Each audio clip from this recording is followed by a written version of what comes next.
Hey everyone, I am here live from the Seattle airport, here with Bigfoot. My kid has a Bigfoot collection, and they really like Bigfoot here in Seattle, so I just couldn't resist picking him up. Anyway, a lot of things happening right now with life changes. I just got done with quite possibly the most hellish book deadline I have ever gone through. And while traveling to Taiwan is a lot of work, I hate jet lag and all that stuff. I'm like, okay, anything is better than that book deadline. I can't believe I did that, you guys. It was so awful. I think I had 18 days to write over 200 pages. And the thing is, I'm not a good writer. It's not something I can just pump out really quickly. It's hard for me to write. It's, of course, like the worst deadline ever is the one with the thing I am the least skilled. It was so bad. But now I'm at the airport with Bigfoot and trying hard to stay hydrated because, international travel, that jet lag is rough. You're here from hot South Africa. Welcome. Tell me what's happening, everybody. Tell me where you're from. So many of you have sent me some really kind well wishes because I'm going to see my mom in Taiwan. And thank you all for those kind comments. I wish I could reply to all of them individually, but I have to keep my energy going during this trip. Ask me anything. It's been a really long time since I have done a live stream. Pick my brain. I have a 6-hour layover, so you guys should keep me company. I don't know what I'm going to do. That's why I decided to go live spontaneously, because there's only so much looking at your phone that you can do. All right, so we got Pennsylvania. And hey, Sonnet. Hey, Edie. Tell me what art projects you guys are up to, because I haven't been to the studio in months. And I'm not going to get into the studio anytime soon. And one of the silver linings of the book deadline is that I wrote it so fast, all at once, which in some ways really helped me a lot with cohesion, because we had done in advance of just 8 spreads and I wrote them just fine. But I didn't feel like I was into the book, like I hadn't gotten my momentum. So maybe that's one of the good things, that I had to write that book in a total panic. And the book is coming out in October. Hope you guys check it out. Oh dear, I need my reading glasses. I can't read the comments. Hang on a second. I'm so proud, you guys. Look at this. I have a brand new backpack. I bought it yesterday. My old backpack had duct tape everywhere. It was horrible. Like, I don't know why I kept that stupid backpack for such a long time, but let me get my glasses and then I can read some of the comments. But tell me how you guys have been. Okay, reading glasses on.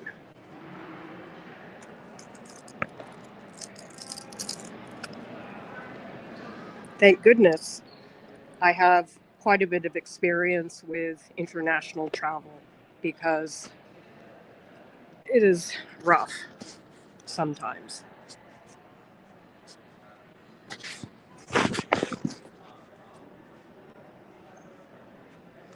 Oh, so Sonnet is asking why I am going to Taiwan. Well, I got a call recently that my mom is not doing so well in Taiwan, and it came at a time when I was really having a meltdown over my book. I'd finished the book, but the book really destroyed me. Like, I didn't do anything but eat, sleep, and shower and write. And so a few days after the book deadline had passed, and I was like starting to feel like a normal person again, my dad called me and said that she wasn't doing well. And I talked to my family members about, well, maybe in 2 weeks. And I just had this burning urgency to go. And I knew that if I waited longer or a few months later when it was more convenient for my schedule, I just thought I will never live with myself if I don't just go now. I wish it was under better circumstances, but that doesn't mean that I cannot eat a lot of dumplings, have fresh boba, and go to night markets. So most of the time I'll be spending with my mom, and one of the things that I'm excited about is some really casual sketching, because I've been so focused on getting my series of postpartum stomachs together to ultimately show at a gallery. And so I haven't really had time to do much casual sketching. And I feel like this would be a really good time to do that. I don't want to do a full out watercolor painting on site. It takes too long. And one of the things I was really inspired by, if you guys take a look at, hang on, I'm trying to get this person out of my frame. Okay, there we go. I don't know if you guys have read that Raj Shast graphic novel, Can't We Talk About Something More Pleasant? It's a graphic novel about the last few years of her parents' life. And one of the most amazing things about that book is that she explains at the end, when she's with her mother, I didn't know what to do, so I drew. And they're beautiful drawings of her mother. And that made me think about how I could spend my time with her in a casual way without feeling like I'm making work.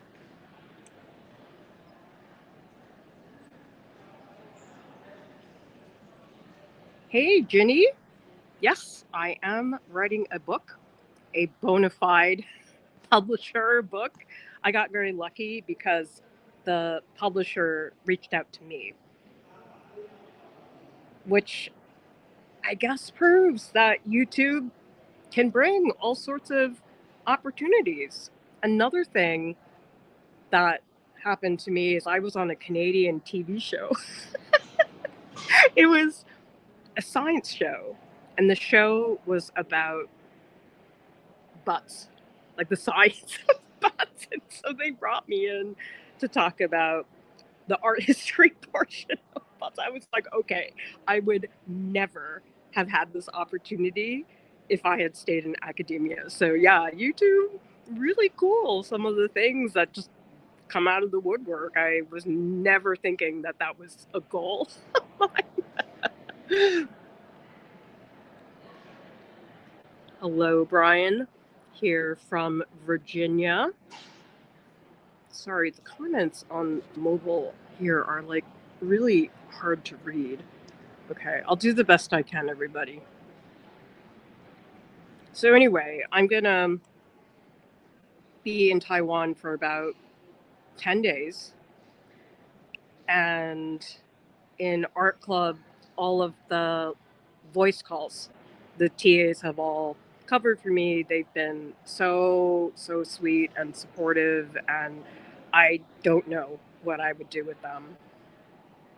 Deepti said something to me that it's okay for some of the schedule to be a little bit rockier for a little while, because I'm just a really paranoid person. And I'm like, oh my God, if I cancel this voice session, everybody's going to hate me or think I'm a flake or irresponsible. That people have been so nice and understanding about us needing to disrupt some of the programming. I'll be back to normal, hopefully, February 11th. I don't want anything else to pop up at this point. Hey, Manette.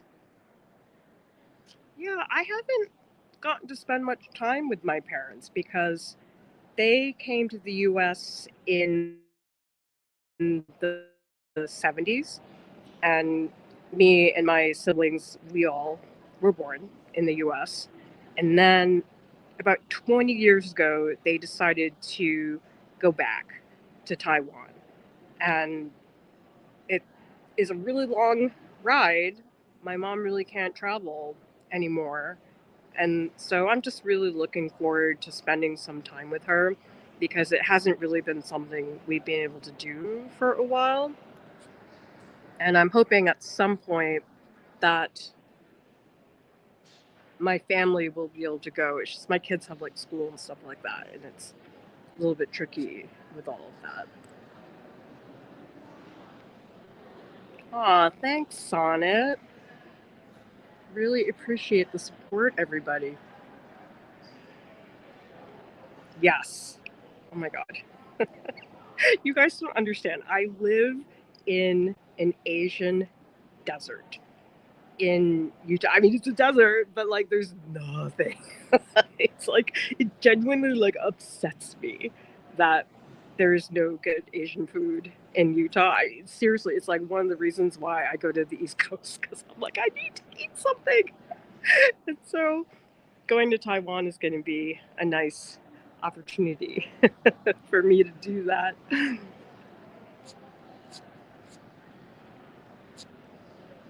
And we have Ginny, who says, I wonder if you speak the language.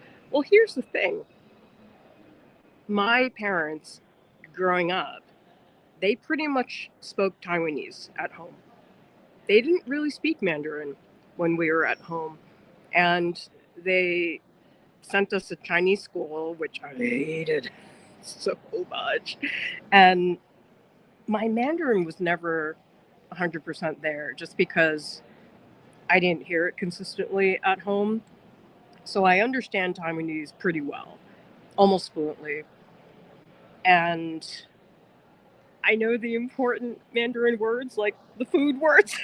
Like I know how to ask for whatever soup or dumpling. Like that's the most important thing. So I have very rudimentary knowledge. But the thing is, in Taiwan, it's really the older people who still speak Taiwanese. Like everybody else, the younger people, they're all speaking Mandarin. And I suspect fairly soon Taiwanese is not going to be around.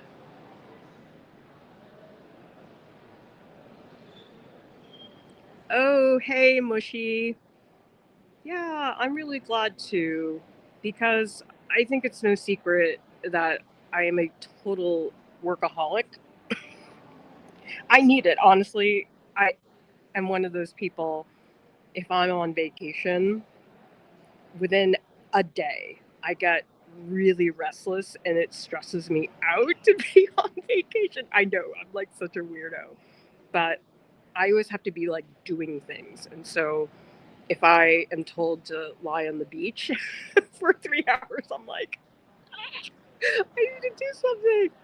And so this will be a nice opportunity just to focus on one thing, because usually whenever I travel, I'm all over the place and I want to see everything and I want to do a million things, and I'll do some of that. And I'm definitely gonna take at least one day to go to the Taiwan Palace Museum, which is, they have that famous jade cabbage I don't know if anybody here has seen it, but that's the like symbol of Taiwan, is that jade cabbage. And then the other one is there's this like piece of pork. Oh, it's not pork really, but it's a stone that looks exactly like this piece of pork. It's amazing. So look up jade cabbage Taiwan. You guys will find it.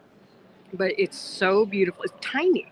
It's only like that big, if I remember correctly. But I'll definitely shoot photos to share with you guys, because if you're from the US, you don't realize how biased a lot of the collections are, because typically what you see is mostly European work. And I know that there are curators and museums who are trying to diversify a little bit more. But I was so used to growing up in the US having Asian art be like 3 rooms. And when I went to the Tokyo National Museum, they had a whole wing of Korean work. And when I was in Honolulu, they had a whole section for art from the Philippines. And so there's just this like breadth of depth of the particular Asian cultures that I really loved to see, because none of the places in the US have so much of one particular culture, which was amazing. Aloha says, a dim sum restaurant here in Hawaii has a jade cabbage. Oh, you didn't know? Oh, I'm so jealous. I love Hawaii. Hawaii is so funny because it's like everybody in Hawaii seemed to have like some percentage of Asian in them. And I found that so unusual. Like I'd never been in a place like that before. Hey, Parby. Thank you so much. I have not landed in Taiwan yet. I am right now on a 6-hour layover in Seattle. And actually, the Seattle airport, it's really cool. There's so much public art here. I don't think I've ever seen a museum, not museum, airport with so much public art. It was really wonderful, just like walking around the airport, because a lot of airports are not, I don't know who controls it, but public art, I really think is very important for people to engage with, because for a museum, you have to like make the effort to go to the museum. But when you're here in the airport, like I walked through this really cool installation. It's like these cast bronze. They almost look like puffy organs. I don't know. It was really, really fun. I should have taken a picture of that. But they have a lot of like glass cases here, and Seattle has a really lively glass community. I can't remember what it's called. Maybe the Cornish Museum has all glass here in Seattle. And I was here in Seattle in 2004. I had just gotten out of graduate school, and I went to the College Art Association Conference, which is a professional conference for artists in academia. It's where they largely do a lot of the interviews for the tenure track positions every year. And so I just wanted to go and check it out. And so I was here for about a week, and I got to see a bunch of things. I got to go to the gigantic Japanese grocery store. I think it's Wejimaya. Could be getting that wrong, but it was awesome. It was like Asian grocery store to the 50th power. So tell me, everybody, what art supplies are on your mind? I bet there's something. I was sad because I went to get my colored pencils for this trip because I wanted to have something that was like really neat. I decided I didn't want to do any water-based media. And I don't know where my colored pencils went, you guys. I had this one jar, and I was like, oh yeah, I have like 2 other jars somewhere, and I couldn't find them. And so now I have the most random colors.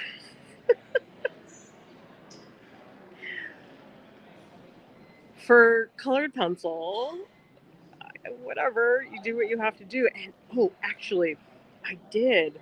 Let me see if I can show it to you guys. It's in my bag. I'm going to be able to get it out. I did bring my silver point needle, which is from Yasutomo. Who here knows what silver point is? And who here does not know what silver point is? Where is it? So silver point is a Renaissance drawing technique. Oh man, I hope I didn't like misplace it. Where is it?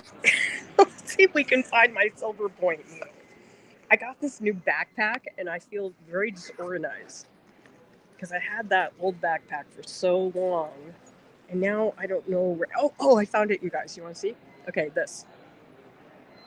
this is a silver point needle, and if you guys look at it, you can see it's literally a piece of silver in a stylus. And you don't have to buy one like this. Like, you could just buy a regular mechanical pencil holder and just stick a piece of silver. Like, you could go to a hardware store and pick some of that up, or you could even get silverware. Like, if you have a silver spoon, you can just like draw with it. So the whole thing about silver point is that it has to go on a prepared ground. You can't just take the silver point and like draw on a piece of paper, like nothing would happen, but you can prepare a ground and draw with silver point on top. And so this is what people drew with before pencil existed. And it's very, very light, super low contrast. So you can't get anything beyond like a middle gray. Like, you cannot do black with this. And a lot of people find it very frustrating for that reason, because you don't get the full value range. But it's so beautiful because over time, your silver point drawing, it will tarnish. And so the drawing will have this beautiful, super subtle color. So in the beginning, it may look like a gray drawing, but later on, it may have like a little tint where one area is a little bit warmer, a little bit cooler. So I was thinking this would be a good opportunity for me to try silver point. And Yasutomo, they sent me mineral paper boards. So they had sent me mineral paper before, but my issue with the mineral paper is that it was so thin, and I pressed kind of hard with the silver point, and it just would like wrinkle the paper a ton. So when Yasutomo sent me the mineral paper boards, I was like, yeah, okay, we're going to see how this goes. Okay, let me put this back. See, aren't you guys proud? I got a new backpack. No more duct tape for me. Okay, let me put this back, and I'll check the comments. Tell me how things are going, everybody. It's been a long time since I've been live. And I thought, 6-hour layover. What am I going to do? Okay. So Butter says, the first real artwork I ever received was a silver point drawing. Where did you get that? A lot of people haven't heard of silver point before, and there is a wonderful Dürer drawing. You guys can look it up. Look up Self-Portrait at 13 by Dürer. That's a silver point drawing. Yeah. What were you doing when you were 13? I was not doing silver point drawings. I think I was going to a lot of bat and bar mitzvahs. When I was 13, I grew up in a town that was, gosh, it must have been at least half Jewish, the town that I grew up in. And so I was going to so many bat mitzvahs and stuff. Oh, good. You guys like my special linear perspective background? Yeah, that's much more exciting than my boring office. Okay, so Ginny says gouache is in my mind. Never liked it because of how the colors look once dried, but I felt like doing a quick painting after months, had some tubes of really old gouache. It turned out okay. I know, that's the thing that is so hard about gouache. It's like you paint it one color and then boom, it like turns into another color. Like that really drives me crazy about gouache. But you know what I noticed, Ginny, about gouache that I was very happy for is that it really challenged me to use more colors because I'm the type of person, I'm way too reliant on value. Like when I get stuck on something, I'm like, oh, I'll just make it dark. And then everything's dark and I've lost all my colors. So because of that, gouache has been great because gouache, it's not easy to do super dark values. And so I found that because my gouache paintings were lower contrast, I had to have more variation in color because if I didn't, everything would turn gray. And so for that reason, it made me think it would really help me a lot to do more gouache. So I wasn't always like going for black to like fix things. I do it all the time. I'm well aware. It's kind of hard to break old habits.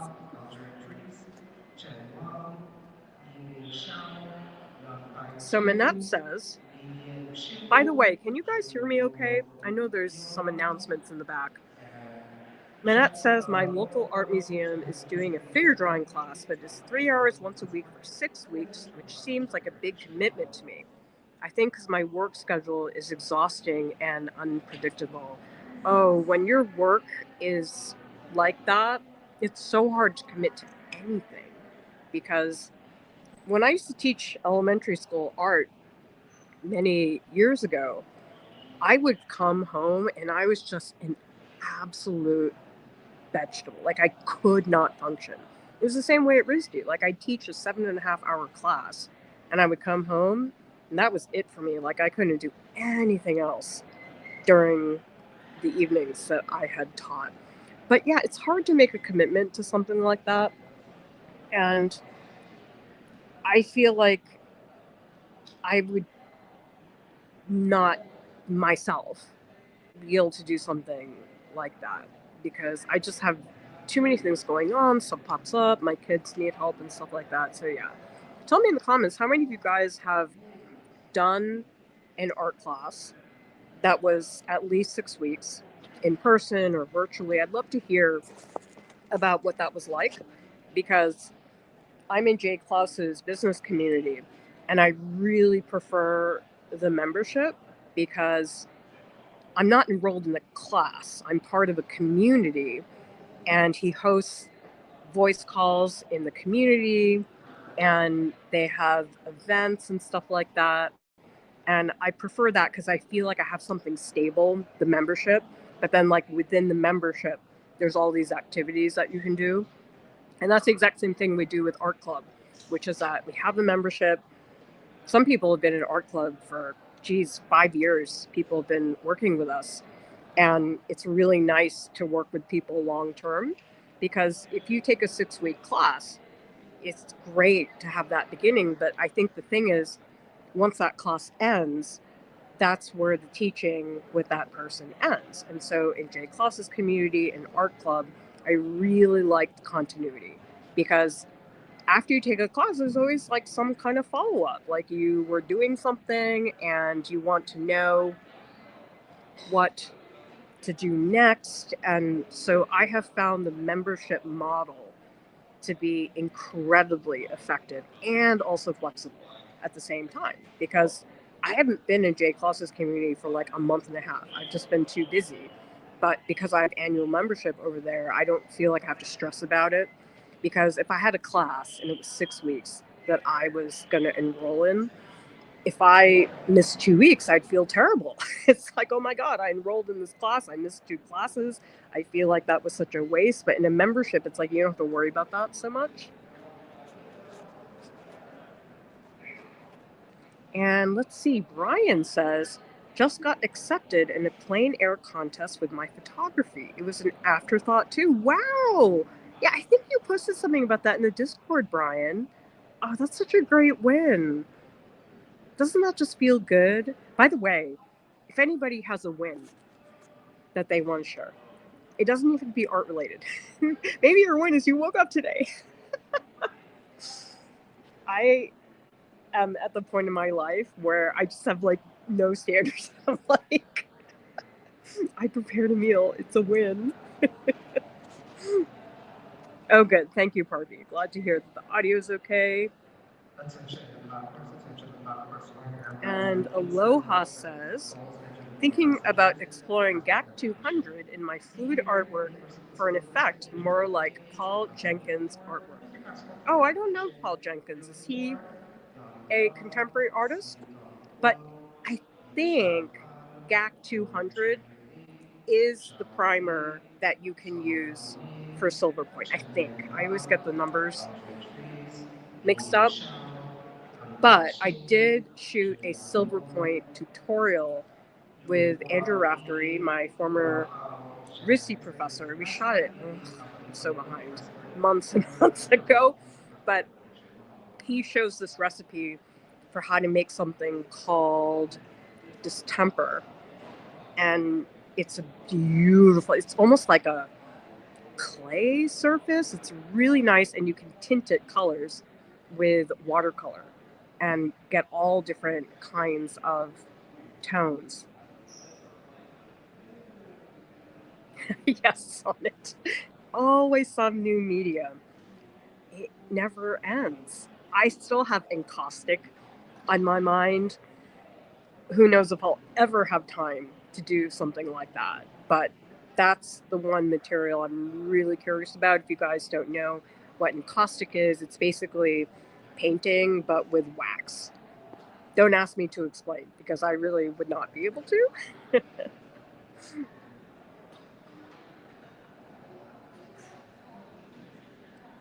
So it looks like Minette says, I did a pottery wheel throwing class, had a different job. It's a lot easier to carve at the time. Job now is different every day because I work around client schedules. I know, I just feel like I'm always on all the time. Like even when I'm like, oh, I'm going to take the weekend off, I'm never really off because ultimately I have to put out fires. Sandwich says, for me, art classes are okay when starting out, but after a while, membership is way better, in my opinion. I think so too, because the other thing, being in Jay Kloss's community and an art club as well, is a lot of memberships have exclusive content that you can't access. So, for example, in art club, we have a video library. So sometimes I will do a video reply. If somebody in art club has like a really complicated question, it's just faster for me to make a video. But we also have art club live streams. And so those are really great because the group is small, and usually on a draw along, I'm able to demo, but also have people share their work so I can critique it on the live stream. And that's sort of what I mean is like, that's not a 6-week class, but it's like you get to do that draw along with me and get feedback in the moment as if it were a class, but there's no major commitment because you're in the membership and you just get to do that. And I never really thought about it that way, but the membership is really, I think, one of the best models for learning online that wasn't really there before. Because for me as an instructor, I really enjoy getting to know people. Sometimes when you feel like it's just this like one-off interaction, I mean, there's value in that too as well. Like when I was in graduate school, we had visiting artists come all the time, and that was just like a total cold read from somebody you didn't know at all. And I like that. But I feel like the most productive, efficient, fruitful learning comes from working with people on a longer term basis. And then the other cool thing is that in art club, Lauren, Deep D, Kat, Mia, and Jordan, they're all in art club. And so if you join, really you have 6 instructors in art club. It's not just me. And that's really valuable because I'm terrible at digital. And so when people come in and they're like, how do I do this in Procreate? I'm like, talk to Jordan. I can't help you. So that's really, really nice. Hey, Mary. Saying how much I admire all of you, how inspiring you and your co-artists are. Back to work. Happy New Year to you as well, Mary. Great to have all of you guys here. And Butter says, you're about to order new reed. Yes, Butter has been making these beautiful lanterns. It's really become this incredible series. Okay, so you're using 2mm reed. Wondering what size for scaling up to 2 to 3 foot lanterns. I think I would bump it up at least 2 sizes because 2mm is really thin. I feel like is it 3/4 of an inch reed? But there's one that's like really hardy. And I feel like when it comes to stuff like this, it's better to err on the reed being too thick than not thick enough. Because once you get to the scale of 2 feet, 3 feet, you begin to have structural issues in terms of whether things are actually going to stand up. Sonnet, what is the weirdest media you've ever heard of or experienced? Oh gosh. You guys want to hear an art school story? Oh, this is so gross. So I went into this shared studio space because they have them in dorms and just like anybody can go there and work.